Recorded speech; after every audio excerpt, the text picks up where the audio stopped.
清晨烟雨，黄昏尽是温柔。少年戎装驰骋，星辰如眸。眼神温暖坚定，满笑辐射。是一段风华，一直留下，蓦然回首。冬天，雪花飘落的季节，你怀中却似春天，花香布满了世界。良辰好景如夏天，树影遮住了眷恋，庆幸与你在秋天，情深绵绵洒落，叶片片，情渐渐。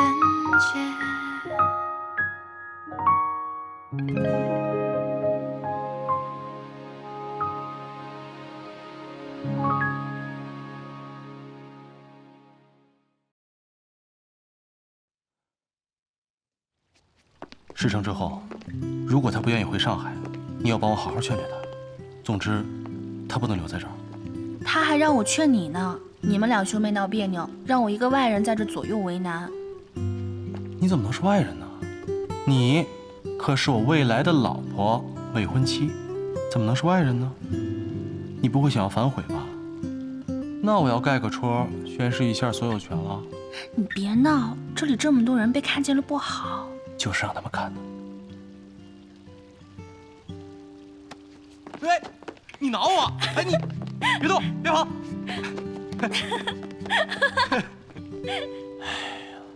这个谭玄林还真是没羞没臊。他是想告诉我们，因为穆婉清，他和徐家明面上的那点体面早已被撕得干干净净的了。对付西伯君，他是我们最好的盟友。但是这小子诡计多端，心思叵测，不是可交之人。因利而聚，利尽而散。我要用他手里的那副好牌，认认真真的胡上一把。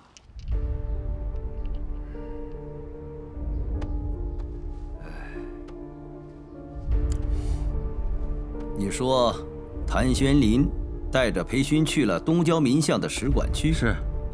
而且是裴勋亲自押着姓谭的去的，不过他们在使馆门口就被挡了架，他就带着姓谭的离开了。在北京，使馆区是裴勋唯一进不去的地方，他们去那里干什么？裴勋和使馆的人说了几句话，但是我们的人离得太远，没能听清楚。谭玄林去找裴勋，肯定是憋着坏想对付我的。谭玄林这个人是走一步看三步。看似临时起意，实则是谋定而后动，所以他这一次一定是有备而来。你派人给我好好打探一下，看看谭玄林到底在搞什么猫腻。难道他把闵大成藏在了使馆里？啊，督军，使馆区连裴勋的人都进不去，咱们就这几个人，怕是……哎，这2年，我们跟苏联恢复了邦交。在边境做生意的人也多了起来，去使馆办个签证，做个买卖，总不难办到吧？啊，属下明白，我这就去办。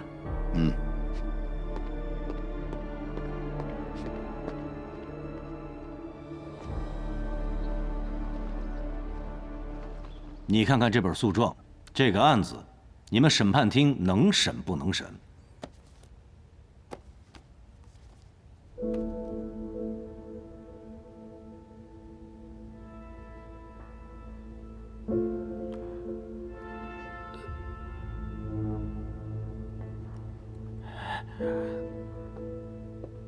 裴督军，此事关系重大，完全没把握的话，那我们审判厅上上下下的法官、秘书，可都有性命之忧啊！真是笑话，这可是在我裴某人的地盘上，你怕徐伯君怕成这个样子，亏你头上还顶着个大法官的头衔。督军呐，这不是为难我们吗？人证物证俱全，这有什么好为难的吗？你若不敢重审，我老裴现在倒是就可以为难为难你。你们审判厅全体同仁的老婆孩子，可全在我裴某人的眼皮子底下生活。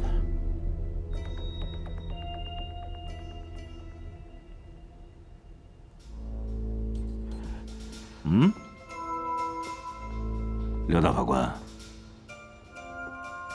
是不是我老裴平时对你们太仁慈了？你们只怕徐伯钧，倒不怕我裴勋啊？督军啊，我们绝对不敢，绝对不敢呢！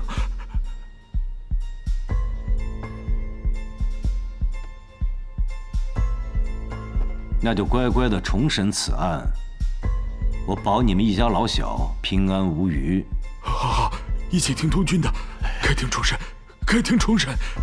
马上就给徐伯钧发传票，叫他上北京配合审讯。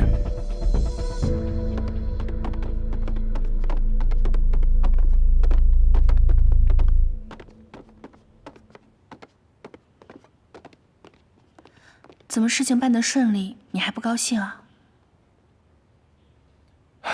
事情是顺利，我本来想借他的权力扳倒徐伯钧，可是我真没想到，这些法官会对他下跪。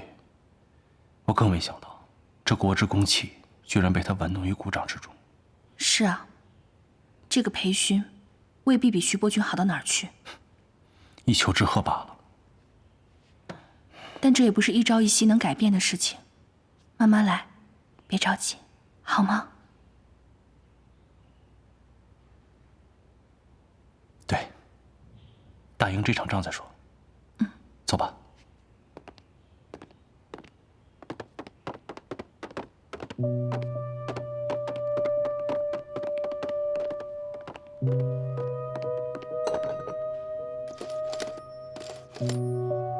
喂，帮我接岳城督军府。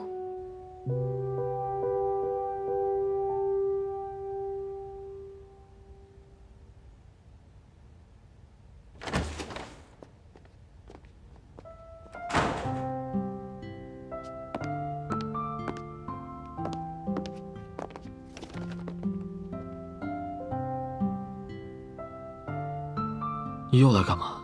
你不是怀疑我另有所谋吗？这是我的异业证明。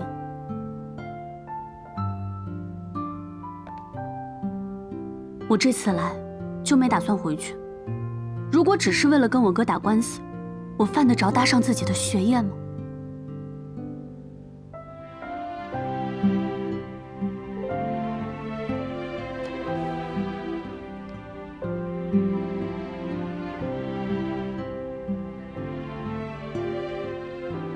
其实这些都是借口，对吗？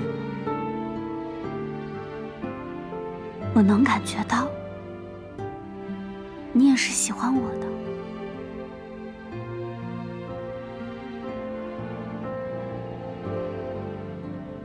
你还是和谭司令回上海吧。那你告诉我，你一点都不喜欢我，你讨厌我。你觉得我是这个世界上最让你厌烦的人。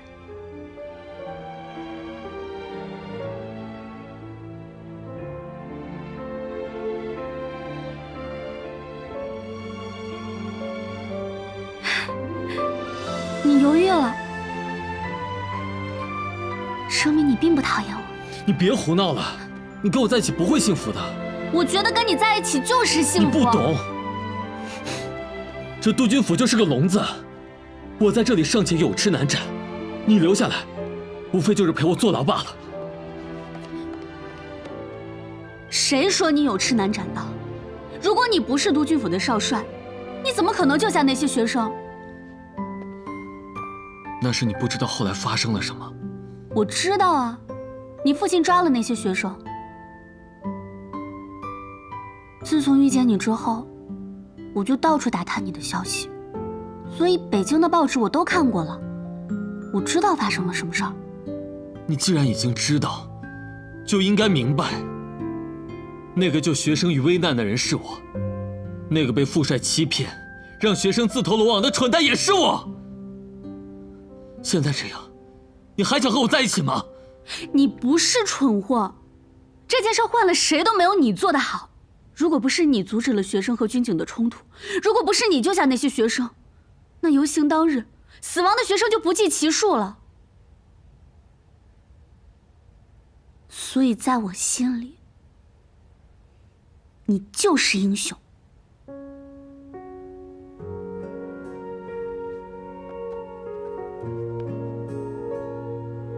所以，你的做法无可指责。你觉得我这样的人是英雄？嗯，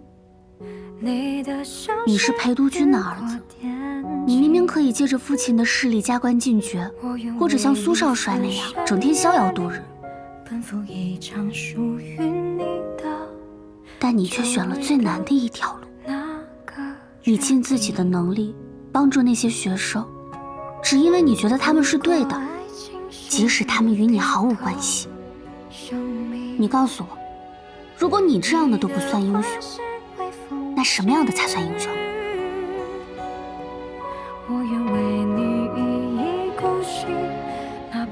但是英雄也不是完人，肯定会有无能为力的时候。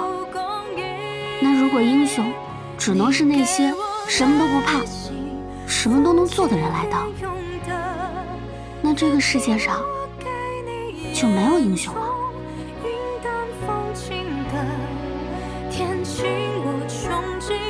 谢谢你，谢谢你把我当成英雄。那现在我可以留下来和我的英雄在一起吗？你应该去过更自由的生活，而不是跟我一样困在这牢笼里。那你呢？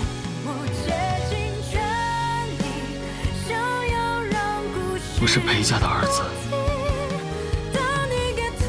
我没有别的选择。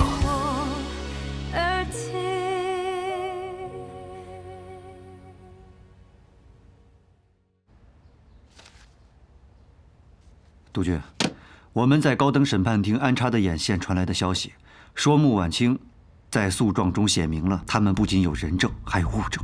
裴勋亲自带着谭玄林跟穆婉清去找了刘大法官，刘大法官只能答应。果然不出所料啊，闵大成他没有死，谭玄林把他藏在了使馆里，是怕裴勋吃毒食，所以留了个后手。是属下无能，没能让闵大成闭嘴。不过这个使馆戒备确实太森严了，我几次派人进去，都没能打探出一点消息来。哎，这事儿不赖你。即便是打探到了消息，我们也伤不了闵大成的分毫。只是这证据到底是什么？难道闵大成早就有异心，留了我们的把柄？当年穆家少爷的事儿，我们与闵大成只是口头交易，并没有留下只字片语，他能有什么物证？事到如今，只能见招拆招了。真没想到姓谭这小子竟然能鼓动裴勋重审旧案，也不知道他许了裴勋什么条件。哼，这个我不奇怪，裴勋早就有取代我之心，这么好的机会他是不会放过的。只是我没有想到的是，谭玄林一个马匪崽子怎么会和洋人有关系？是啊，能在大使馆里藏人，这层关系绝对不浅。日本公使渡边先生现在正在北京，他是我的老朋友，你托他打探一下，谭玄林到底和使馆是什么关系？是。哦，对了，督军，这传票怎么办？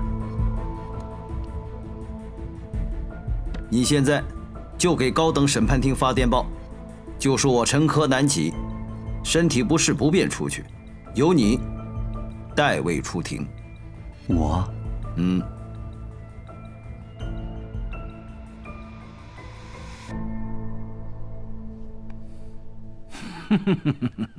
徐伯钧果然是用称病来糊弄我们。看来这个老小子是怕了，他知道自己绝无胜算，怕有来无回，所以才派一个副官来带他出庭。督军，我觉得这事儿没那么简单。如果徐伯钧对审判不抱希望，他完全可以对这个传票置之不理啊，何必派自己的心腹徐远代为出庭呢？我怀疑徐远此次前来是另有目的。那依你的意思，他会作何打算啊？这个我目前不敢妄下判断，但是徐伯钧绝对不是一个坐以待毙的人，督军。所以我建议尽早开庭，以免夜长梦多呀。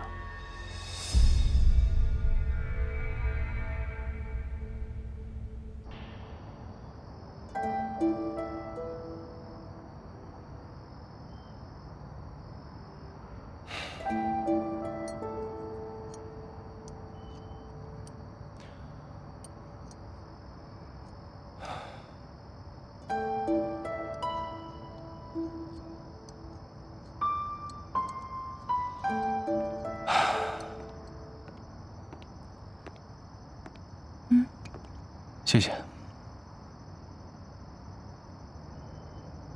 你怎么还没睡啊？你在这都坐了半个小时了，你在想什么？我在想，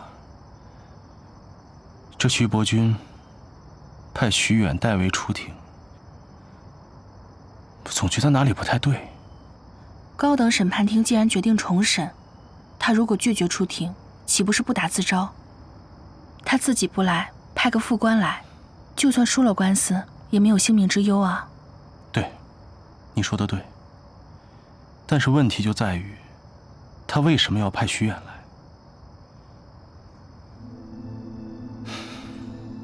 慢点。没事。你想啊，我们现在人证物证俱全。不过徐伯钧肯定是心知肚明，这次翻案肯定是我和裴勋一起想联手搞垮他。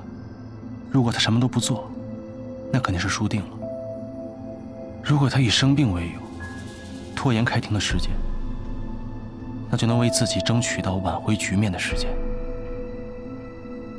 可是现在呢，他什么都没做，只是陷自己于被动了。你说的也有道理。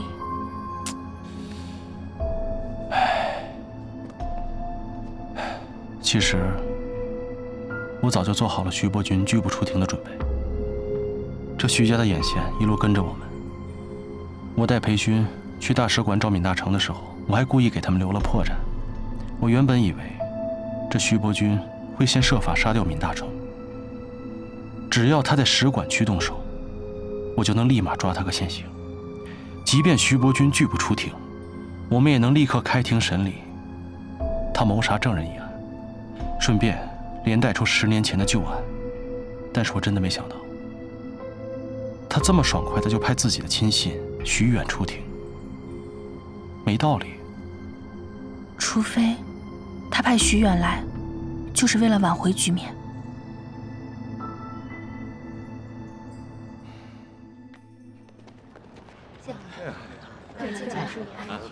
我是联络啊。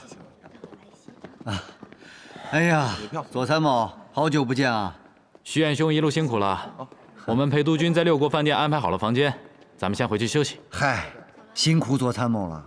我们徐督军身体抱恙，不便出庭，还请裴督军莫怪。哎呀，徐老兄说的哪里话嘛！您老兄可是徐督军身边的贴身侍卫啊！啊，由您带他出庭，那是理所应当的事情。我们督军清者自清，况且还有裴督军在。我相信高等审判厅一定会秉公断案。哎呀，那是自然。老兄先安心休息，等出了开庭时间，我通知你。走，请，请。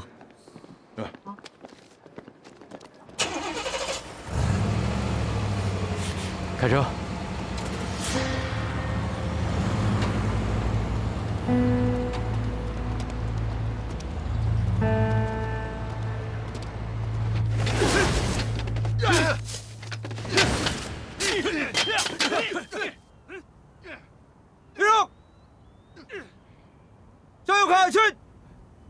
看，抓紧！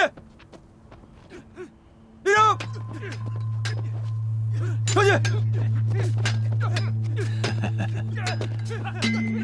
谭司令，看看我这裴家军和你谭家军比如何呀？督军世代将门，裴家军的军容风纪，岂是我们这种杂牌军能比得了的？谭司令说笑了，你现在已经不是什么杂牌军了，坐拥10里洋场，马上要成为穆家的乘龙快婿，你可比我阔气多了啊！督军您说笑了，我这区区2000人，怎么能跟您这10万大军比呢？哎，家家都有本难念的经，你可是不知道我的难处。10万大军，人吃马喂，一年要耗费多少银两啊？徐伯军镇守在富庶的江南鱼米之乡，苏景山呢，又坐拥晋西北的大片的煤矿，我跟他们比不了。再加上这几年水旱蝗灾连着来，农民欠收，军饷告急。那是您太仁慈了，不像某些督军镇守使，把几10年的税收提前收完了。你以为我不想啊？如果我也能像徐伯军那样，坐拥富得流油的越城，我也恨不得把那些土豪劣绅的油水全都给榨光了。可是不行啊，老百姓身上榨不出什么油水来。如果真的把老百姓逼急了，那我的军饷更就没有着落了。是啊，督军，这徐伯军的案子到底什么时候开庭啊？我知道你是担心夜长梦多，但是这事儿还真急不得，毕竟案子太大了。我们必须给高等审判厅留一点时间，让他们做准备，免得到时候舆论会骂我们，说我们是预谋好的，要给徐伯军下罪名啊！左参谋在书房等你，说是有要紧事。谭司令，我有急事，先失陪了，你请自便。好。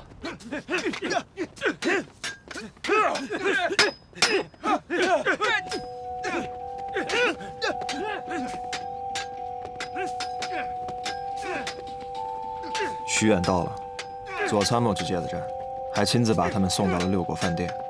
这个左参谋原来是裴勋的副官，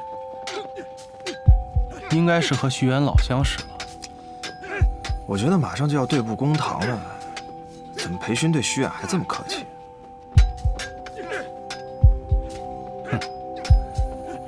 看来只要1天不开庭，就会有变数。变数？裴勋就是个变数。谭四，你派人盯紧徐远，有任何情况立马汇报。是。徐伯军的那个副官真的是这么说的？是的，他说徐伯军最近身体不佳，对上海的事务有些鞭长莫及。这个谭玄林又是一个爱闹事儿的人，自从他上位以后，令徐伯军十分头疼。这次翻出10年前的旧案，就是为了诬陷徐家。督军，此番您若是能站在徐家这一边，治谭玄林一个诬陷长官之罪，那么徐伯军说了，就由您来指定上海司令官的人选。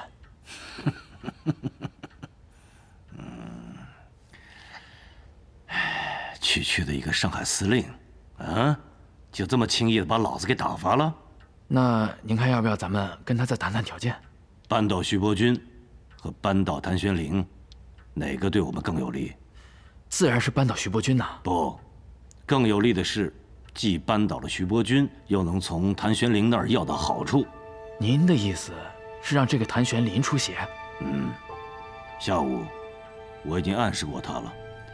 如果这小子聪明的话，就应该明白，催我开庭，必须表现出他的诚意。那徐副官那边，你先答应着，如果徐伯军催我们向谭玄龄动手，你就告诉他，我要挑到合适的上海司令的人选，让他们不要催。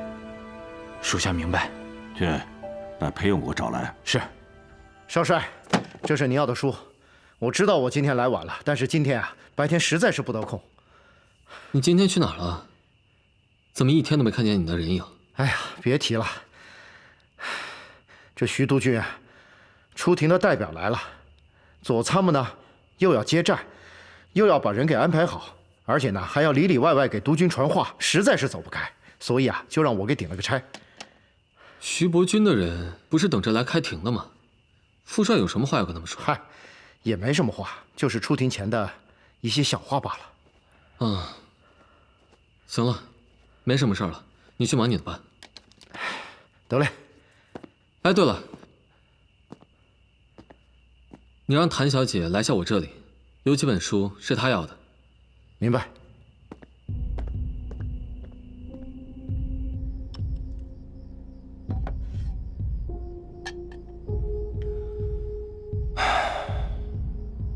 你是说，左参谋从裴勋的书房里出来，然后去了六国饭店？是，而且撩了很久才出来。徐远呢？我已经派人在六国饭店盯着，一有动静立刻报告。怪不得下午在教场，裴勋一直在跟我哭穷。但是我一提到什么时候开庭，他脸色立马就变了。原来是两头通吃啊！那我们怎么办？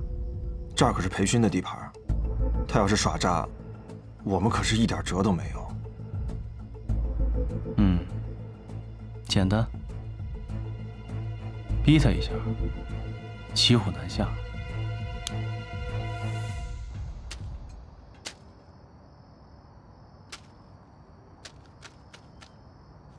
嫂子，你能想象自己在家就跟坐牢一样的感觉吗？又嫌你哥管你太多啊？我没说我哥，我就是在想，这个裴少君，他自己在督军府，就跟坐牢一样，心疼啦。谭小姐，穆小姐，我叫少帅呢，想请你过去一趟。裴少君找我？少帅有些书呢，想给你看看。告诉他，让他等着。行，那我先走，你抓紧。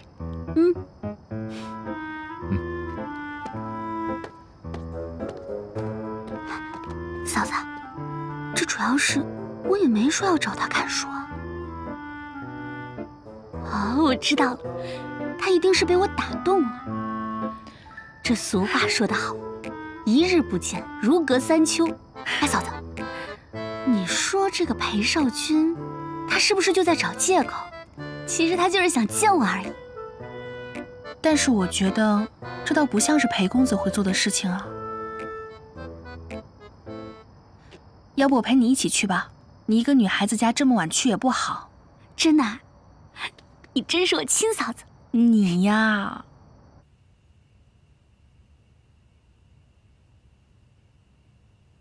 裴公子，我们过来拿书，可以进来了吗？进来。裴公子，裴公子，裴公子莫怪，只是实在太晚了，你让桑玉一个姑娘家自己过来，实在不方便，免得人家说闲话。穆小姐说得对，是我考虑不周。裴公子，你是不是想我了？你要是想我，你就直说呗，找什么借口啊？谭小姐，我找你来呢，是有件事儿，觉得应该让你知道。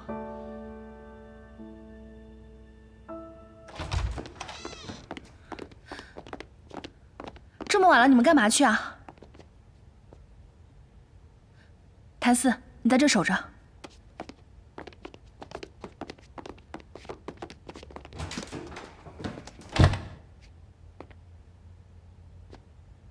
当了上海王又能怎么样？还不是被老婆管着。怎么了？我刚从裴少帅那儿过来，他说裴勋和徐远私下在接触。这么晚了，你去裴少君那儿干嘛？你能不能拎得清啊？这个时候还瞎吃飞醋，万一裴勋把你卖了呢？因为这个呀，裴少君被关禁闭，连他都知道。你男人能不知道？那你想好怎么办了吗？万一他们私下勾结，转过来对付你呢？来，这个你就不用担心了啊。徐伯君不管给裴勋开出什么样的条件，都不如他自己倒台，对裴家更有利。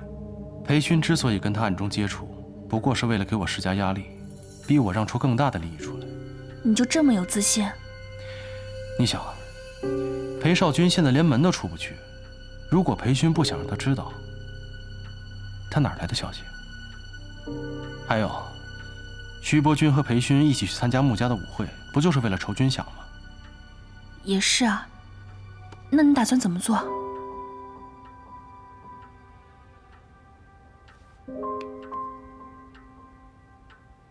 我准备去找廖先生，通过使馆的关系，在国外的报纸上刊登徐伯君旧案重审，把消息放出去，造成舆论压力，逼裴勋开庭。不行，你这么和他硬碰硬，万一把他逼急了，他就算扳倒了徐伯君，也会反过头来对付你。既然他要的是军饷，那咱们就给他军饷。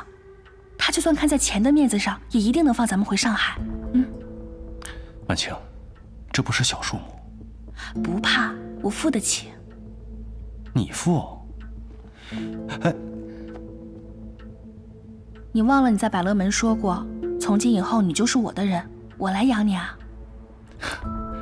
你这样，我就真成吃软饭的了。再说，穆伯父能同意吗？现在的穆家我说了算，而且这一次官司，我们肯定会和徐伯君彻底撕破脸。如果能用钱买来裴勋对穆家的支持，倒也不亏啊。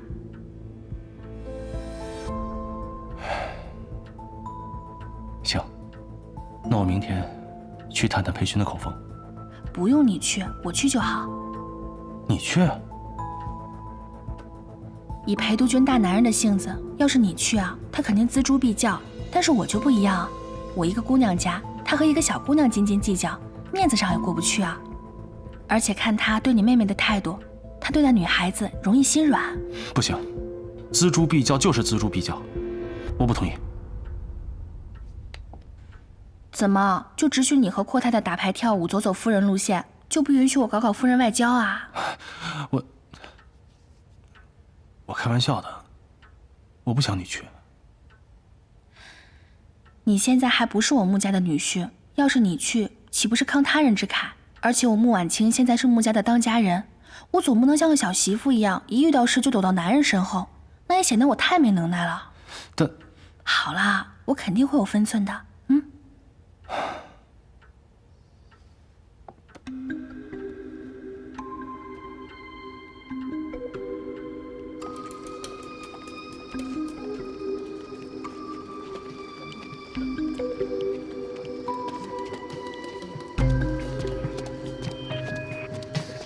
开门吧。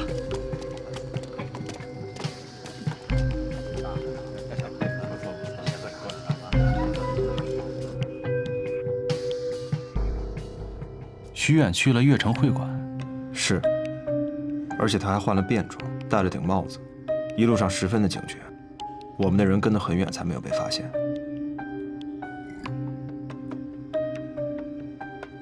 他跟左参谋谈完话，还去了哪儿？我们的人一直盯着，左参谋走了以后，他就一直没有出过门，直到天黑了，才去了悦城会馆。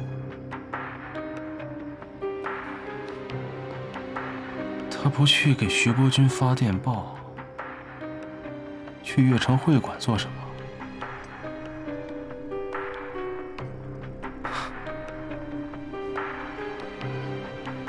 徐伯君来北京了。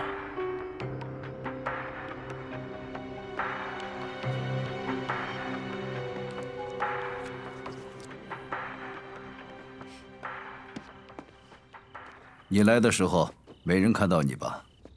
督军放心，我进来的时候兜了几个圈子，确定没人跟着，我才进来的。啊。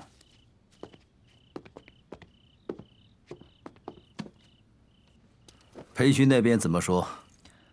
左参谋递来的话说，裴督军对我们的条件很感兴趣，会考虑与我们合作。那他什么时候对谭玄林动手啊？他们说还需要时间考虑一下上海司令的人选，让我们不用着急。都是些冠冕堂皇的话。裴勋这个老狐狸啊，肯定是在拖延时间，要看看哪边开的价码高。督军早就已经料到了。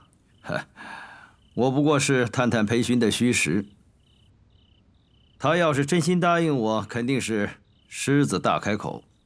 一个上海司令根本满足不了他的胃口，这次这么痛快的答应，他是想拿我们对谭玄林施压，想从姓谭的那里得到更多的好处。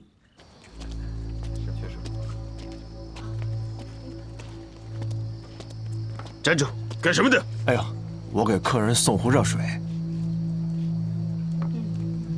水壶留下，你离开。哎，行。哎，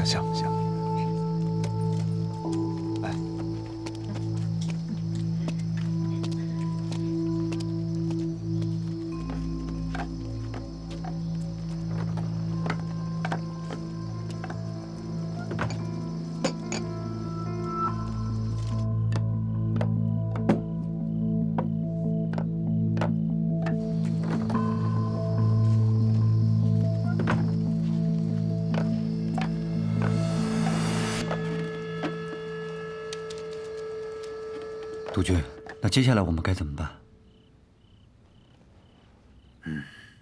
如果谭玄林满足不了裴勋的胃口，以裴勋的性格，断不会开庭。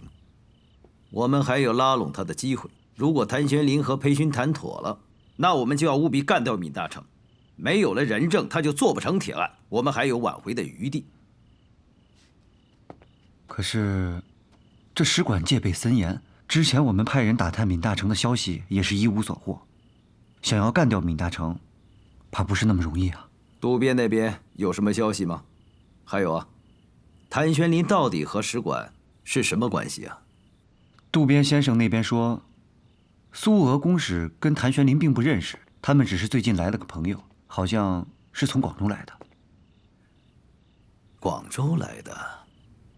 莫非是革命党？倘若真是如此，那谭玄林他就不是人脉广了，那他就是通敌了。不应该吧？这谭玄林跟革命党并没有打过交道，这哪里来的交情呢？我想起来了，光耀在上海司令部庆功宴的时候，差点被革命党刺杀。当时我命令谭玄林全程缉拿革命党，莫非是当时他对革命党网开一面？若真是这样的话，这谭玄林算是通敌了。不管目前谭玄林是不是通敌，当务之急是要除掉闵大成。在使馆区不好下手，那就在开庭前，去审判厅的路上干掉他。属下明白，我去安排，确保万无一失。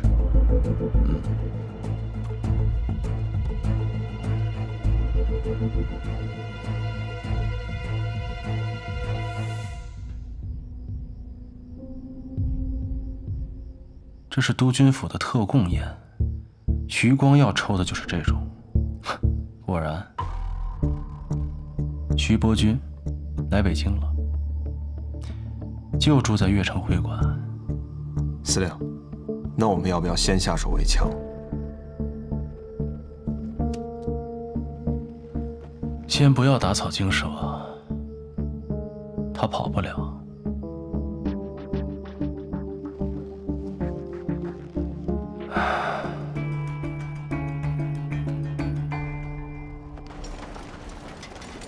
这几年边境贸易中断，我们穆家商会的北京分号就一直歇业，只留了几个老伙计看场子。但现在不是开放起来了吗？我就想把这商号再重新开起来。而且听说最近黑河口岸几个贸易量都巨大，利润又高，我就想着，反正南方的战事频繁，倒不如把生意做到北方来太平。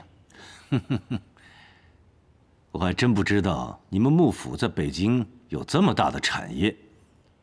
穆小姐，你说有事要与裴某人商量，是不是就是想在北京开分号啊？我穆家在南方还算有名气，但是到了北方，和苏联做跨境贸易，这洋人恐怕不认我们。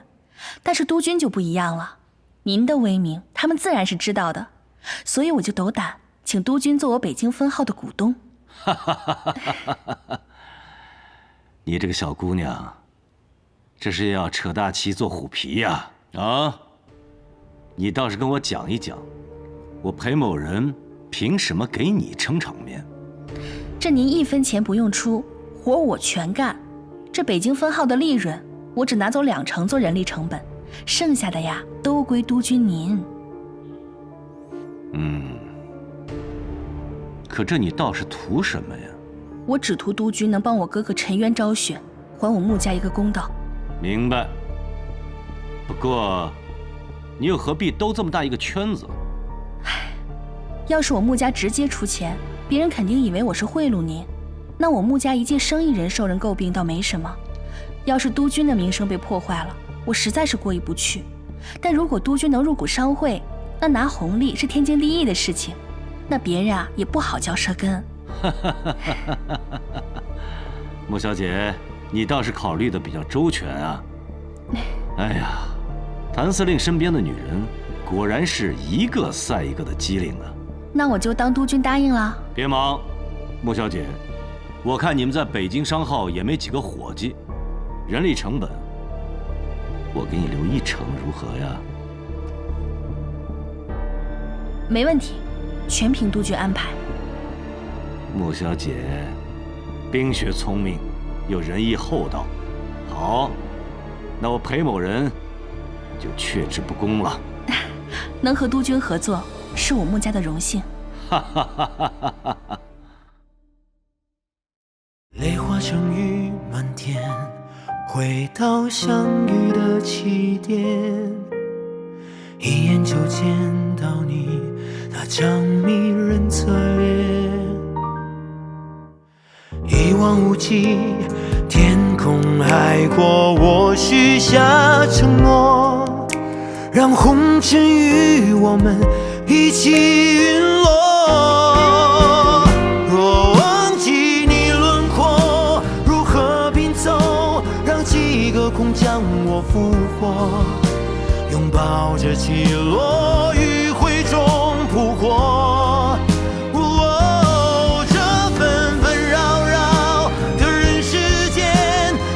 耗尽我一生落寞，就算模糊着视线看不清，策马与你高歌。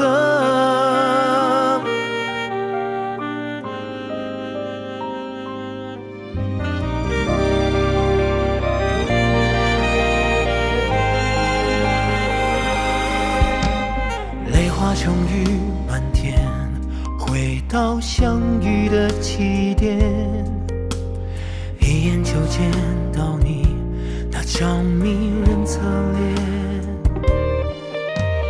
一望无际，天空海阔，我许下承诺，让红尘与我们一起